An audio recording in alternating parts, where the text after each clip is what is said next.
আজকে খুব মজা করে একটা সেমাই রান্না করব। সেই জন্যে আমি প্রথমে কিছু পেস্তা বাদাম ভেজে নিয়েছি। পেস্তা বাদামটা আমি সবসময়ই খোসা ছাড়াটাই নিয়ে আসি। তো এইবার যে খোসা ছাড়াটা পাইনি, সেই জন্যে খোসা সহ নিয়ে এসেছি। তো এখন থেকে চিন্তা করেছি খোসা সহই আনবো, কারণ খোসা সহ পেস্তা বাদাম নিজে যখন ফ্রাই করি তখন খেতে সেটা অনেক বেশি মজা লাগে। বেশ কিছু দুধ আমি আগে থেকেই জাল করে ঘন করে রেখে দিয়েছিলাম ফ্রিজের মধ্যে।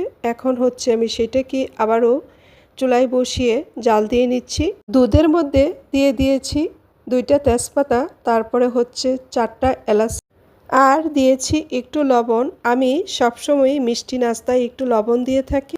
দিয়ে দিয়েছি পরিমাণ মতো চিনি এবং কিছু পাউডার দুধ দিয়ে দিয়েছি। তারপরে এখানে দিয়েছি বেশ কিছু পরিমাণ বাদাম।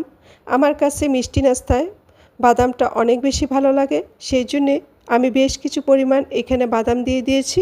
দুধ আগে থেকেই ঘন করা ছিল, তারপরেও আবারও জাল দিয়ে বেশ কিছুক্ষণ ঘন করে তারপরে আমি লাচ্ছা সেমাইটা দিয়ে তারপরে কোনো নাড়াচাড়া করিনি। আমি উপর দিয়ে এখন বাদামগুলো দিয়ে দিচ্ছি। সেমাইটাকে একটা সার্ভিং ডিশে ঢেলে আবারও কিছু পরিমাণ বাদাম দিয়েছি।